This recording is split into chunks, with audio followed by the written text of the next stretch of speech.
Hi, Frank. So here we are. I started in on your watch before remembering that I hadn't really done a before shot. So this is the before shot, though I've already pulled your bezel, which is over in the ultrasonic. There's your original crystal. Put that out of there. And so starting to work on some stuff, starting to think about things.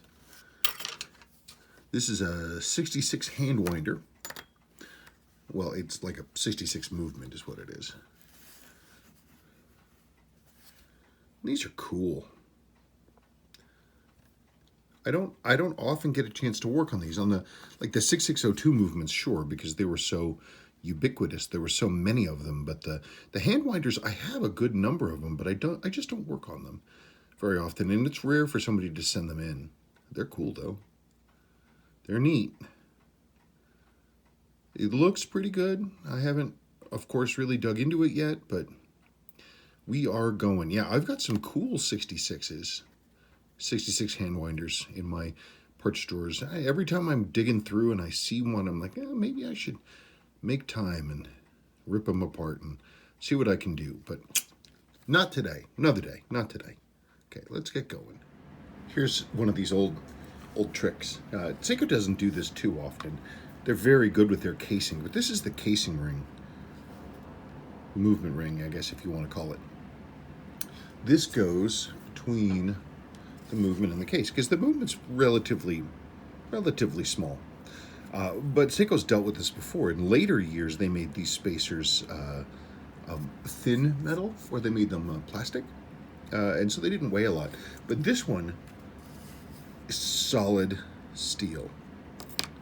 It's heavy. It's interesting because it's going to make the watch feel more substantial. Is to put some weight in it, and people think it's a little bit nicer. This is the same trick that headphones made by Beats use. They put extra weight into their relatively inexpensively built pieces, and then they feel more substantial. Anyway, that's kind of silly, but that's what they do. Got your stem out. This is, of course, one of the old school ones that has a sealed ring in it that is holding the gasket in here, and of course the gasket's ancient. So I'm going to disassemble this, see if I can get the gasket out and get that replaced, because I think that would be a good plan. That would protect this watch, because right now that seal, that ain't doing anything. But I will actually go through my stuff and see. It's possible I have one of these NOS, but if I can save your original crown, I'll do that. Okay, we have your I have your case stripped down. Usual thing, these are base metal right now, and so you can see we've got the mid case is base metal, so we've got some of the pitting that goes on with these. A little bit, not a lot. It's one of these things where with these cases they don't react very well to prolonged, like super prolonged exposure to I don't know, to skin, but if you keep it clean, it should be better. You just want to keep the acids and stuff away from this, like, super long term. I mean, they last pretty well. It's just one of those things. You want to make sure you keep that clean, because these base metal cases, they will degrade. Back is stainless steel with your little seahorse on there. Isn't that neat? And there is your serial, June 1966. And the cool thing, of course, is that I can do this. There is your dial, also dated 66. That's always neat. Okay. Slowly going through the movement here. First, sort of, not a hiccup if you want to call it that, but this is this green stuff, that's actually corrosion. So somehow water, a little bit of moisture got in, because of course these aren't the most sealed watches one can get, but got along here a little bit of moisture. So what we ought to do then is just hope that we don't really see any pitting along here, but we should keep going. The rest of the movement looks fine. So let's rollin', keep them dogies rolling. Okay, first little surprise. Here we are, we're looking at the movement, taking it apart, pulled off the train bridge. I haven't done anything else to it. Hey, I shouldn't be able to do that. So your mainspring barrel just flat out opened up, like it was already open. That happens sometimes if the spring is really warped or the barrel is worn in a way that the cap just won't hold on. But so I'll have to look at that carefully and see what we can find. Pretty clean, but yeah, that's no good. Okay, so that's kind of shocker. Okay. Oh, one thing that's pretty particular to the 66s. Okay, so I just went and pulled the four-hole pinion here. So there that is. See, it goes in right there. But something particular that these have is they have a little washer right there. And a lot of people don't know about this, and then they lose it. This little washer bushing diddly thing right here. Real easy to lose, real easy to forget about. And the watch will run without it badly, but so not a lot of, it's just something always to remember, especially considering that most people, it's rare for anyone to work on a 66. There it is in all of its glory.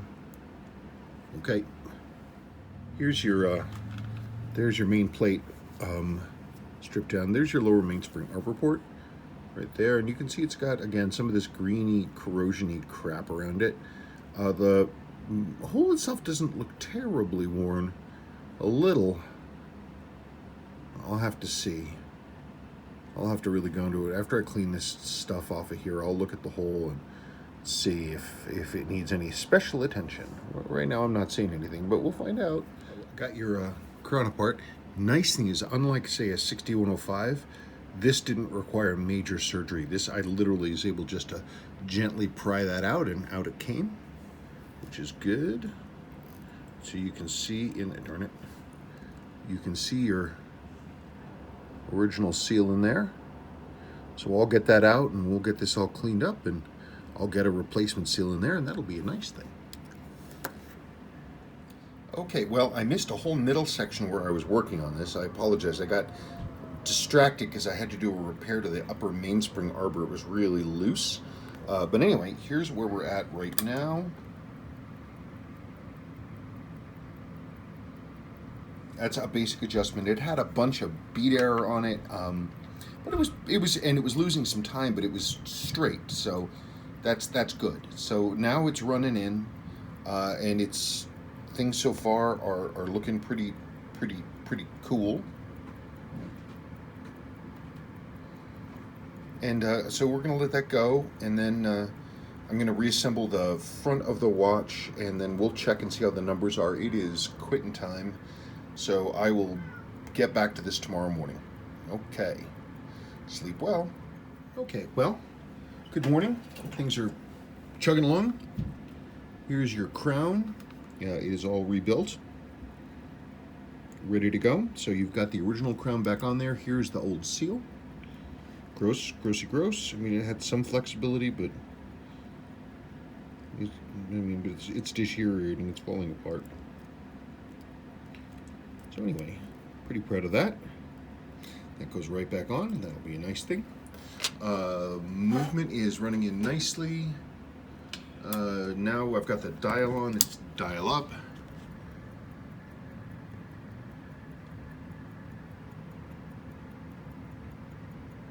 We are chugging along.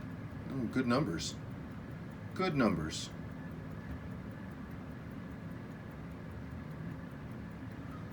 Very steady, very consistent.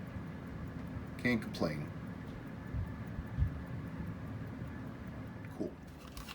And there we are, in all of its glory. Seiko did such a great job on their dress watches. Even this early, I mean, it was just, they did such nice work. So clean, so simple, absolutely timeless. Very nice. New old stock crystal in place. Everything's clean. The pitting on the case turned out to be pretty minor.